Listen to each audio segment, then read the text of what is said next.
Yeah.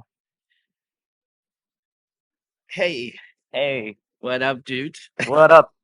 With Rafiki rocking Hakuna Matata. You know Uh, Hakuna Matata? of course. Nice. You know Rafiki, right? He's the You, originator of the thing. you were talking about Oh, the model. straight. Yeah. Just briefly, if you don't mind, just Okay. giving me a heads up Yes. chance of getting to know why and where this passion for language teaching coming from. And when you talk, don't tap on the table. I do. I love tapping on the table. You just. Okay. I can't Use talk with that. I need body language. Okay. use your body language, Not but tapping not on that. against the wood. Okay. You have to I knock think on the wood. that's the only chance where we should not knock on the wood for the good Exactly. luck. Okay, let me go back a little bit. So, okay. Yeah. Right. So my passion is not in teaching languages in particular. It's education in general, teaching, coaching. But languages, especially English, is something that I started working on because of how knowing this language helped change my life for the best. And I would have never been able to be where I am right now without having this language.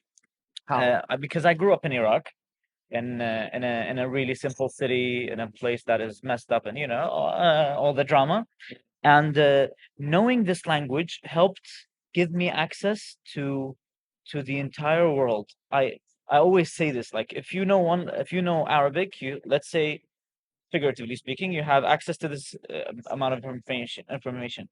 Once you start knowing English, the range goes like infinitely larger. And because of this, I was able to not only learn about different cultures, different ideas from other people. I was able to know more about myself through science, technology, stories, novels, so many things. So knowing languages, especially English, really helps change your life because and this in this day and age, information is really everywhere. It's spread out, you can learn anything about anything easily, right? And this is a gift. This is something that people would kill for 100 years ago, 200 years ago. Now the key to this gift, the key to accessing all this myriad of information and everything, is knowing the language that is common, you know, so that is commonly spoken internationally. So that's one of the reasons why I try to encourage people as much as I can wherever I go to learn English and improve their language. And because I know it's really easy to do it. It's not easy in terms of effort. You're gonna have to put some effort, but you can enjoy doing it. You can find activities and things that would make it fun and enjoyable. And this is something that I've been trying to do.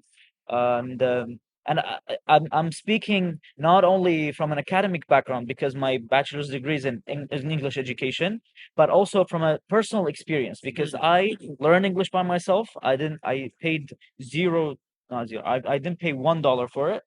All I needed was an internet connection that my dad was paying for when I was a teenager, and I had the internet. I was able to watch movies, TV shows. Back then they were on CDs and pirated, of course. But Still, yeah. And I had social media to practice English with people. We didn't have Instagram, whatever. We had some like stupid applications, chat rooms and stuff, but I was able to make friends and I did it in a fun way. And I know so many people who have. And I was able to not only get to a level where I can communicate with people, I was able to get to a point where I was able to teach English to native speakers. And I did that for 2 years. I was an English teacher in an American school in Turkey because it was one of the dreams that I wanted to uh, to to achieve. It's just something I wanted to do to prove to myself that I could do it. it's on the checklist. Yeah, yeah, yeah, exactly, exactly. And I was able to do it. I was especially like in the second school that I worked. We were the English department. We were me, an Iraqi guy. There was a British guy. There was a Canadian. There was a Pakistani. There was an Egyptian. So for high school, because that's my specialty, they were trying to choose an English teacher and a social studies teacher, and they had in the pool me and the British guy. I don't want to mention his name, but he's an awesome guy. He's an English teacher and he's British again. And then they chose me over the British guy to teach English to high schoolers, and they gave social studies to him. Mm. And why did they do that? Were they stupid? No, of course not. I mean, because in terms of English language, English level, both of our levels were good, and they're comparing me to a native speaker, and he's an English teacher. Second reason was because I had better skills in communicating with kids. I was a better educator for that specific thing, for that style, and Did you for have- those kids. Did you have any prior experience contacts with children? No, none. So fast forward to the future, Yes, which is in the past right now. yes. How do you approach content creation online? Like, for example, the platform of Instagram is one of the entertaining platforms slash educational platform, or to a minimal level right now, Yes. because it seems to me like it's more beauty oriented kind Yeah, of platform, of course. Yeah. oriented than learning oriented. How do you ensure that you squeeze in yourself within the mass of media producers and content creators, and guaranteeing that the content that you produce is sustainable, and also it's consumable? Okay. So when I started out, I started learning how to do it. I started posting content 2020. Mm-hmm. Yeah, I think April of 2020. I started on TikTok. Later, I moved to Instagram. I was able to grow, I think, in a span of 6 months. What made you grow? I'm gonna say that. So I was able to get to from 2,000 to 100K in 4 or 5 months. Mm-hmm. And I was able to do that, and the key was consistency. And at that time, I focused all my time and energy on my profile page. And when I say consistency, I really mean it. I was posting every day, and I was getting feedback from my everyday posts to improve on the next one. That's why consistency is the best thing. So I know right now, because the past 2 years I haven't been active on social media much. So I don't think people should take my word and evaluate what I'm trying to say based on how my pages are performing right now. Because again, I'm not focusing on my social media right now. But back then, Well, this is what I was doing. I was like trying to merge fun Uh, with education. this is the model that you talked about Yeah. a few minutes ago, where you Yes. said that the model that I've been developing for Yes. many years Yes. is based on fun. I'll Yes. come back to that part, but Yes. when I think what makes this conversation is as distinctive as it is right now is the fact that nobody has talked in terms of like content creators um of English, learning Yeah. in this regard, and we just need to touch base on that matter by letting people know that when we are doing this kind of lesson planning and also designing of classes, it Yeah. takes so much time Yeah. and energy, Yes. and people only see the product, they don't see the process that leads to that Yes. product, and I keep reiterating that. So how do you approach content creation that is seeable, that is not skippable, online on Instagram? Because Instagram is like a very seducing platform for people who search for self gratification and Yeah. complacency, and Yeah. the feeling of being thanked or appreciated for the Right. beauty. Right. But that runs deeper than that. So how do you approach that kind of content? How do you present something that is leaving the audience with a little bit of pause for the content that you're creating? I think now you have around, last time I checked was like 250 or something. 200. I think 210, Okay. 205, something like that. Yeah. So again, what I'm gonna say is based on my experience. I actually 2 years ago, not right now, because now right now I haven't been focusing on this. But I think the same strategy applies. What I used to do was trying to mix comedy with fun with learning as much as I can. Mm. People hate when they know that they're gonna be taught something. because of there are so many reasons, but mainly our education system. It wasn't focusing on fun and entertainment. It was focusing on do this so you can pass, so you can graduate, so you can get a job, so you don't die of hunger. Mm.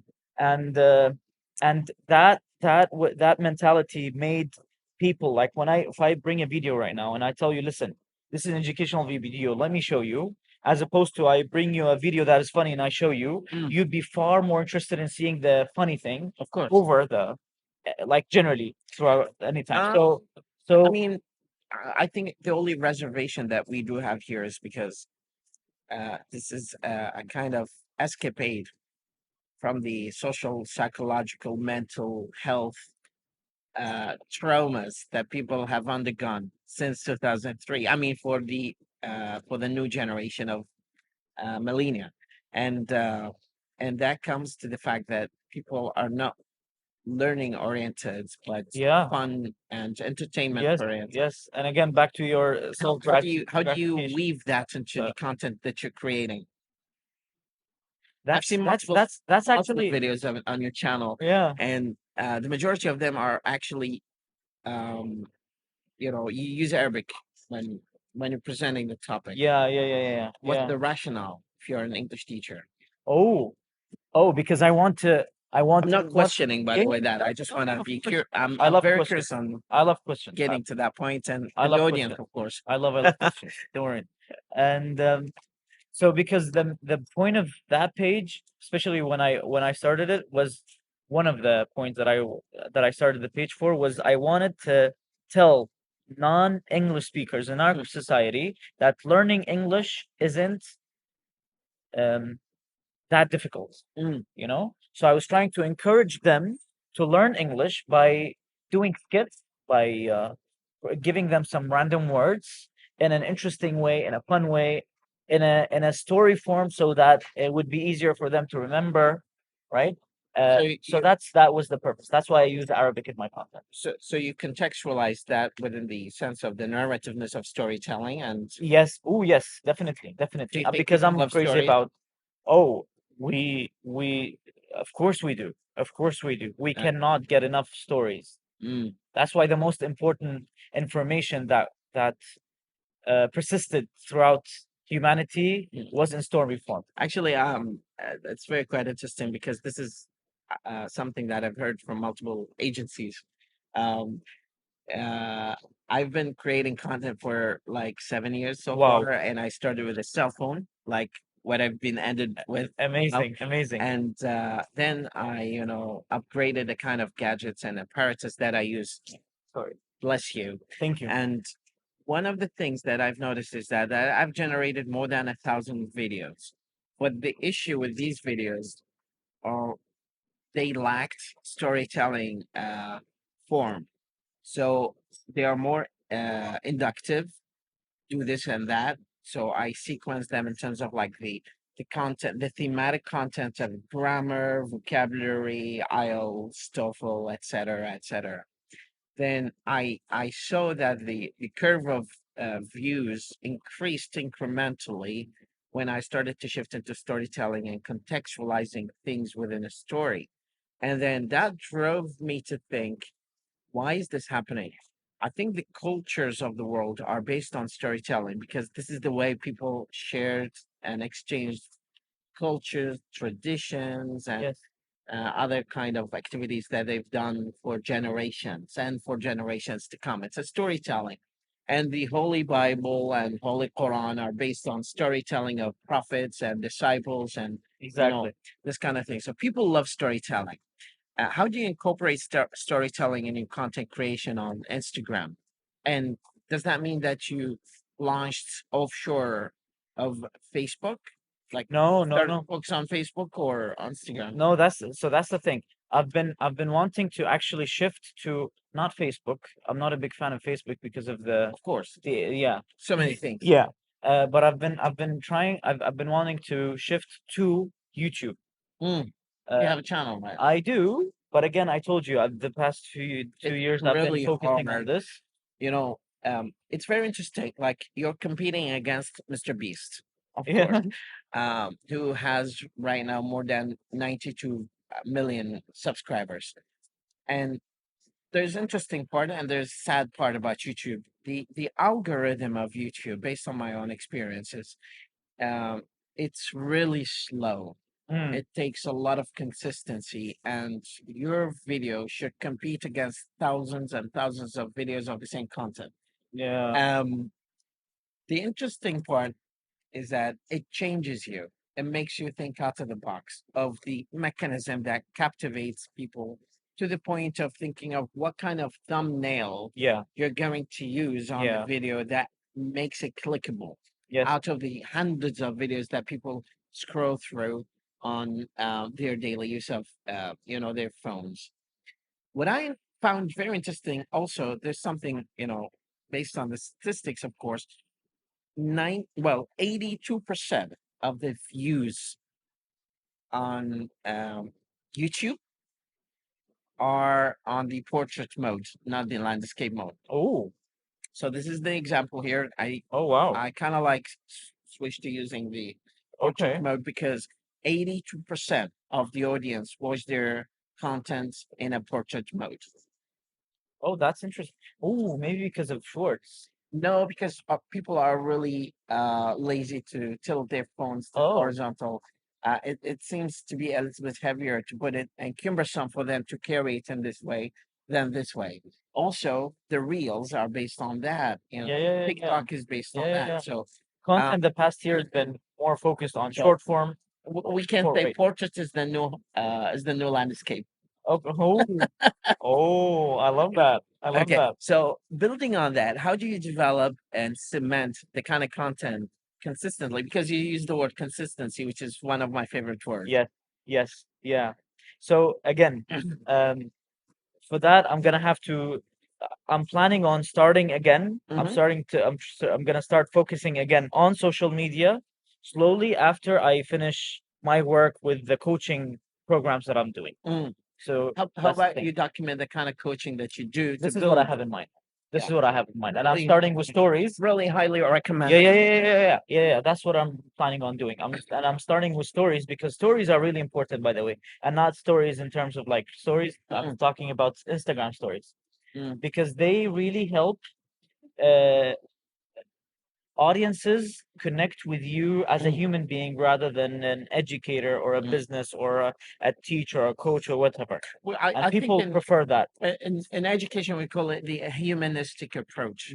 Yeah, It's an approach where the students see the entertainment and the organic side of the teacher, the yes, structure, and not the hegemonic, uh, dominating, dictating instructor that yes, lets them hate exactly, exactly. their subject, but the one that makes them feel passionate, energetic, motivated to come to class to be engaged with. How do you 100%. how did you succeed in engaging children to learn Oh, languages, oh, especially English? I focus mostly on Adults. yes, like high schoolers and above. Mm. Yeah, and How this do you is deal the with age this group that kind I'm of passionate age about. group that's very troublemaking Oh, group? because that's the thing.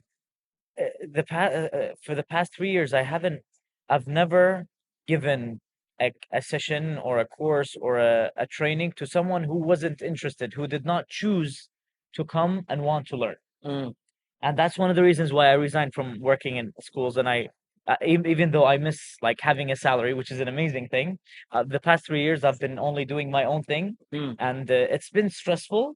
But this is one of the what do you call it? The upsides, the advantages to it. I'm going to tell the audience this story actually, but I'm Okay. going to dedicate an episode for. But upon our graduation from the MA degree program, the professor stood on the table. It was a flat table like this, and he said, "Everybody is going to go back home, and most of you are going to look for salaries. Yeah. But I'll let you know something. Do whatever you love, and the salary will come to you." So 100%.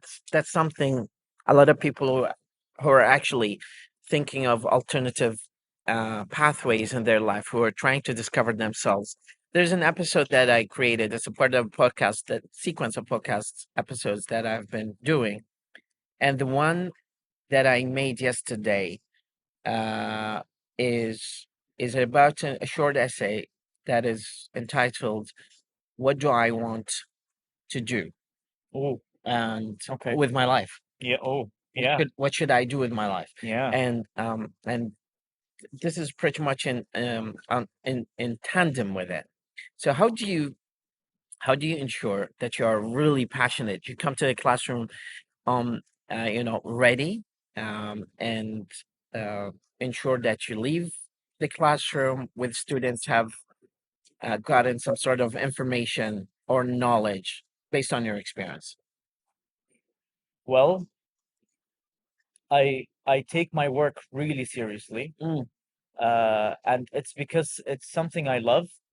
I I'm basically researching it every day mm. by listening, by reading, by watching, and I try to, because it's something I'm passionate about. I see it everywhere. Do you change your mind all the time because you think that no, let me rephrase the question. Do you think knowledge is static or dynamic in Of terms of like teaching? Of course, dynamic. Of course, dynamic. And I learned.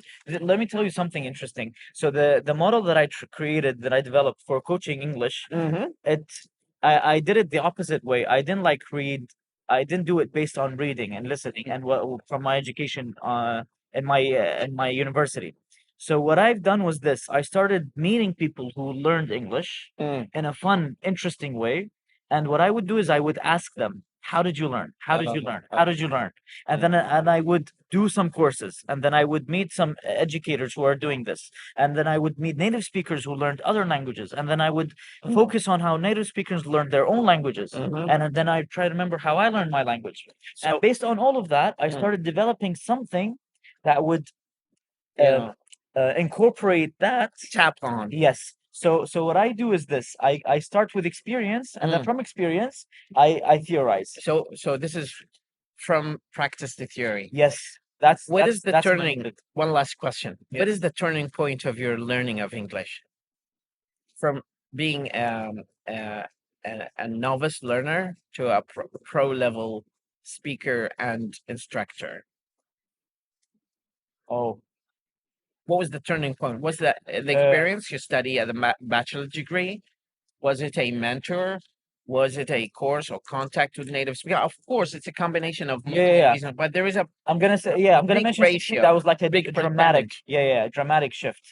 I would say starting, Paradigm shift. yeah. Yeah, We're using big words here. yeah, and it's fun. It's fun. Uh-huh. And so yeah, I would say teaching in an American school, because I had a government job here, Mm, and you know what comes with a government job. mm. But I Mamon and Kiri. yeah, Yeah. That's no, I well, mean like the and a big security. and a big belly eventually Yeah, with yeah. very decent payment of retirement Exactly. That security, that and safety. diabetes sometimes, higher blood pressure. That's what comes collaterally with getting a government job. That you don't Uh-huh. sign up for. Yeah. Yeah. So No, they come in the package actually. It's a yeah, tight salad. yeah, That but comes people don't focus on that. They the don't co- know what they're signing up for. They only So see the security. yeah, so the job security is one of the perks of Yeah. getting a government job. But on the other hand, it's like in the Iraqi typical dish where you order some kind of like meat in a restaurant and it comes with a side salad Yeah. you know Salads, everything. and It comes everything. with so many things. I remember I had a friend of mine who just came as a tourist to Iraq, and I invited her over for a meal for lunch at the restaurant, and she ordered just meat. And when typically if you're in the United States, they just bring to you what you order. So Yeah. if you order mac cheeseburger, you only get mac cheeseburger. You just need to ask for more Yeah. and pay for more, So so can you get get more. what you pay for. Yes. Yeah. And this is not the typical. So she was like, "Oh my god, all of this is because I ordered this kebab," and I was Yeah. like, "Yeah, it comes as a side salad." Yeah. So the idea is that there are parallel things that come collaterally with the government job. I'm Yeah. not saying that you should quit your government Oh job. no, I'm not saying Find that either. alternatives Yeah, and yeah. always do the man searching for new things Yeah. because knowledge is dynamic. Yeah, yeah, yeah. And one of the dynamisms of knowledge is that it flows like a river. So when you look at one angle of it, Yeah. by the point that you look back to it, it has changed. Yeah. So language is very fluid. It's Yeah. constantly changing, constantly getting updated. And with the artificial intelligence that is growing so incrementally fast, astronomically fast. Like this morning, I was doing some conversation with a chat box Yeah. that offers you a conversation, but it's not matured enough. Yeah, yeah, yeah, yeah. But it's on the track of like next course. year we will see a very very good improvement for Yeah, the yeah, yeah, models of yeah, yeah. cats. Yeah, yeah, So you yeah. can maintain a conversation with 100%. an Yeah. artificial intelligence. Yeah, yeah, yeah. So how do you go about that? Last Yeah. question. Yeah, yeah, yeah. No, it's interesting. Again, so with that, because I'm developing my own um method for Mhm, teaching for coaching English. I'm incorporating tools like ChatGPT, Bard, etc. To help with the process. So with my students, I keep the boring for me, the boring linguistic grammar things mm, for them to do alone at their leisure with mm, ChatGPT and these things, and I keep the things that they really need me for, mm. and And the I classroom, focus on which that is the human part, the exactly, fun part. exactly, and the speaking part, Of course. the practice part. Mm. So I give them assignments, and the listening aspect, the writing aspect, the reading, Mm, and then making sure what they wrote was actually grammatically correct, mm, because I would say ChatGPT is better than me grammatically. I mm. mean, I'm really not a big fan of grammar. I think, as you can tell, I don't know, maybe I don't know. So I would leave that to them, and Mm, it would be they're amazing, because when you send it a text, it mm, could actually tell you what it has corrected, and mm. what are the mistakes, Okay. and so it's really cool, Fascinating. and they can do it anytime they want. They don't Mm, have to connect with me. They don't have to wait for me. They mm, have their time. Because they have their business schedules and everything.